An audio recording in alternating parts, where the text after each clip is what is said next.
Hey everyone, so I'm having a really hard time self-motivating this week. I really wanted to keep doing these recaps, and so I'm just gonna talk quickly about last week's episode 2 of The Real Housewives of Orange County. I'm just gonna be going through it kind of quickly though.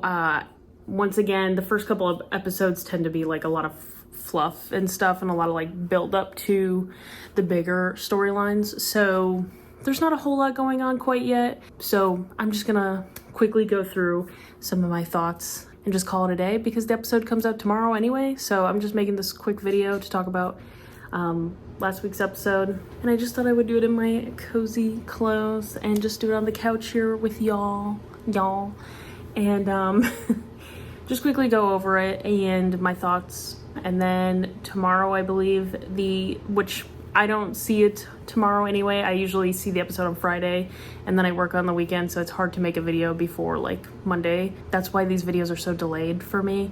I'm gonna be trying to get on it more. I've really liked the motivation and stuff, so I'm trying. But anyway, I made the notes when I watched the episode, but it's a matter of making the video.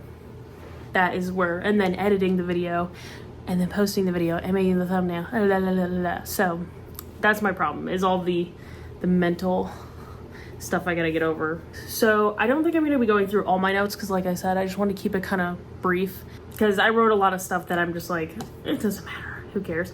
And also it's been like 4 or 5 days since I've watched the episode, so I don't totally remember everything. I'm just gonna be going, like last week, I'm gonna be going in chronological order of what happens in the episode from what I remember in my notes. I think we start the second episode still at Heather's party. I just wrote that I thought Tamara was being kind of fake and sitting on the fence. I don't really like that she's, like sitting on the fence with this whole Shannon and Alexis situation.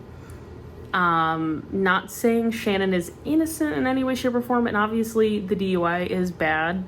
And she shouldn't have done that, but like at the same time, I don't know, she clearly is floundering in her life right now, and I think it's kind of like sad, and I feel like the cast is kind of trying to like poke fun or make fun of her, and I think it's kind of backfiring because I think a lot of people are having a lot of sympathy towards her, and or at least I saw a post, somebody posted about how like the cast, it's kind of backfiring on the rest of the cast because they kind of made fun of Shannon a little bit for this whole DUI thing, but it's kind of backfiring because it's like the audience is sympathizing with her, which I feel conflicted. Like I feel both ways for Shannon. Like I'm sympathetic, but I'm also like, you have to take responsibility for your actions, obviously, which I think she is to an extent.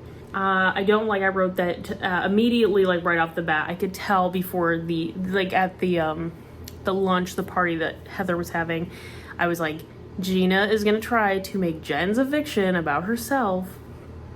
We'll get into that. We'll get into that in a second. I'll go down the rest of my notes, but I am not really on Gina's side on this one. We'll get into it in a minute because the end of the episode obviously is them having coffee and stuff having coffee and then talking about the eviction and all that jazz.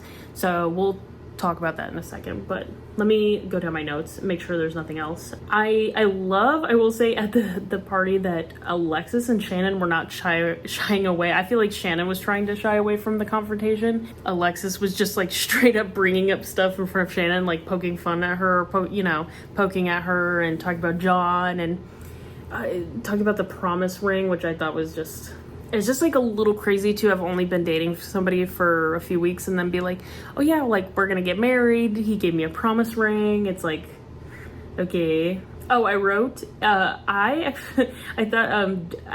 wrote this, it's kind of funny. I said Shannon in this black dress is giving Jessica Lange. Is it Jessica Lange or Jessica Lan? I think it's Jessica Lange, isn't it? In American Horror Story, she's giving like the witchy like coven, coven, American Horror Story coven vibe. Jessica Lange in that episode, that season is very much giving that kind of a witchy woman type of vibe.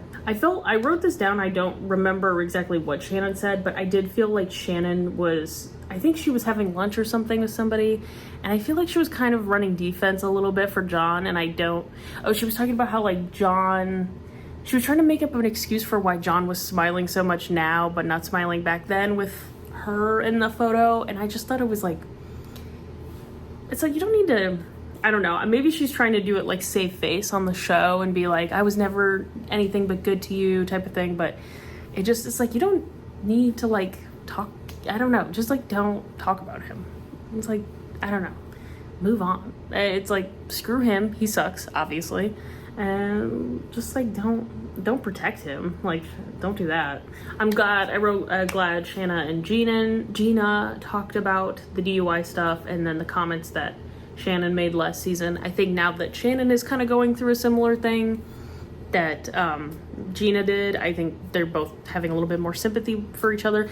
But I wish that Gina would have a little bit more sympathy for Jen. I feel like Jen is going through very, very, very similar things that Gina went through only a few seasons ago, and Gina is giving her no leeway and making it all about herself. So there was also a scene with Jen moving in with Ryan, and her parents were there and stuff. I know that like I wrote, I agree Ryan doesn't seem like the most stand-up guy, but stop making Jen's issues about Ryan. I feel like they're kind of like making all of her issues about either like, it's like about Gina or it's about Ryan or it's about whatever. It's like Jen has her own issues, and it's obviously complicated for her life right now because it's like, yeah, sure, Ryan's not perfect or whatever, but you know what? Ryan's also like, he's allowing them to like, they are living together currently and sharing rent or mortgage or whatever it is, and her kids have a roof over their heads, so it's like, and she didn't have to move back to Oklahoma, and I'm sure this is like a lot for her kids to be moved around so much. And you know, I just felt like it was not a lot of sympathy for her and understanding that like her divorce is not final, and I don't think she's technically entitled to any money at this point from her ex. It sounds like she has not worked out in the court system, her alimony or whatever you call it, child support. So that's obviously part of her problem right now, is that she doesn't really have a defined budget or anything for her kids in her life at this moment. And obviously living in California, like, it's one thing with like David Beador, you know, I think he was like the head of a construction or something company, and he was probably making good money. Obviously they were making good money because they lived in an amazing, insane house. And then he was paying her like $1 million, or I don't know how much, or like a lot of money every month. I don't remember. It was a few seasons ago. She talked about how much David was paying her a month for like child support and all that. Even Shannon, which she could be being dramatic, but like she was saying like, that's still not a lot to cover when, you know, you live in California and you have kids and all that stuff. I can't imagine, like, I don't know what her husband makes, but it's like her husband lives in Oklahoma, which is a very different lifestyle and very different like not lifestyle, but like well, lifestyle and like cost of living. So he obviously has to be able to support her and these, like, I don't know how many kids they have, like 5 kids or something, all in California, which I'm sure is expensive. So okay, so we're just gonna get right down to it at the end of the episode. Gina and Jen are having coffee, and Gina is really making Jen's situation all of her problem all of a sudden. I mean, that's really what she's just, in my opinion, being very overdramatic about it, which I know is part of Housewives. I understand that. But to me, it just feels like you're being very, very self-centered. And I don't think Jen purposely got evicted or defaulted, whatever, you know. I don't think she purposely did this to like make you look bad. I don't think she would do that just to like mess around or whatever, or like, especially when it also affects her children, you know, and where they live and their lives. So I don't think she's purposely trying to like get evicted, and also that would like fuck up her credit and stuff like do you really think she wants to like purposely get evicted and get kicked out and fuck up her life just to like make you look bad? How does that make any sense? I understand it's like sure, you can tell Jen, I vouched for you and I did all this and blah, blah, blah, but I won't be doing that again because genuinely, like, this situation makes me look bad as a realtor, blah, blah, blah. I don't want to get a bad rap, whatever. She's totally valid in saying that, but to make it about her and be like, well, you're taking money off of my kid's plate and blah, blah, it's like, this doesn't, yeah, because I think Jen was purposely trying to screw you and your kids over.